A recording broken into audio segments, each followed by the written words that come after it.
Maaf, ganggu waktu sebentar, mau nanya dulu. Maaf. Aku ngejar meeting. Dari 1 sampai 10. Dari 1 sampai 10 nggak apa-apa, rame-rame nggak apa-apa. Rame-rame. Kalau nilai rapot Pak Jokowi dari 1 sampai 10 kira-kira berapa?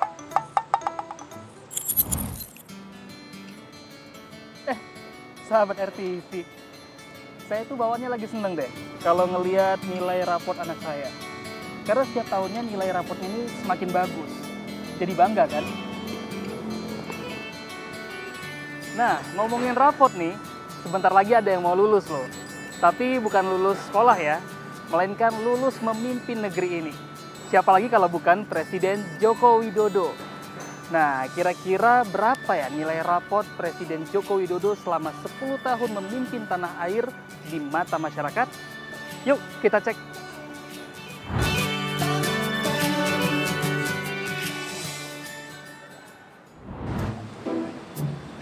Ibu, permisi Bu. Maaf, ganggu waktu sebentar, mau nanya dulu. Maaf. Aku ngejar meeting. Dari 1 sampai 10. Dari 1 sampai 10 nggak apa-apa, rame-rame nggak apa-apa. Rame-rame. Kalau nilai rapot Pak Jokowi dari 1 sampai 10 kira-kira berapa? 8. Mungkin 6 kali ya? 5. 5. Merah dong. Aduh, 10 deh. Aku sama sih 8 mungkin ya. 8. Alasannya? Ya kita udah bisa lihat ya perkembangan yang lumayan signifikan. Kayaknya belum terlalu banyak yang dirasakan sih kelebihannya ya. Membantu masyarakat miskin. Ya, emang pembangunan sih ada, cuman utangnya banyak banget. Selama 10 tahun memimpin negeri ini, Presiden Joko Widodo sering disebut dengan Bapak Infrastruktur. Karena selama 2 periode, serangkaian pembangunan terus dikebut demi menciptakan dampak positif bagi pemerataan daerah, meningkatkan ekonomi nasional, dan mampu berkompetisi dengan negara lain. Sebut saja pembangunan jalan sepanjang 7.800 km, 2.049 km diantaranya merupakan jalan tol, dan 5.833 km jalan nasional. Kemudian ada juga 25 pelabuhan baru dan 25 bandara baru di masa jabatannya.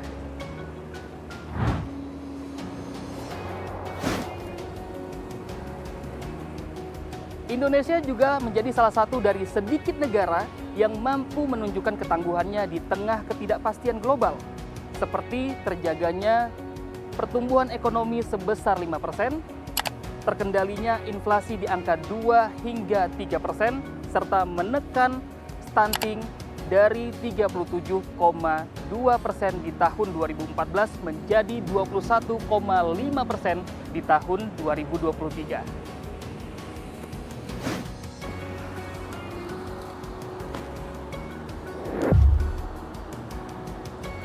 Berbicara prestasi Presiden Jokowi, tidak lengkap rasanya jika tidak menyebut Ibu Kota Nusantara IKN.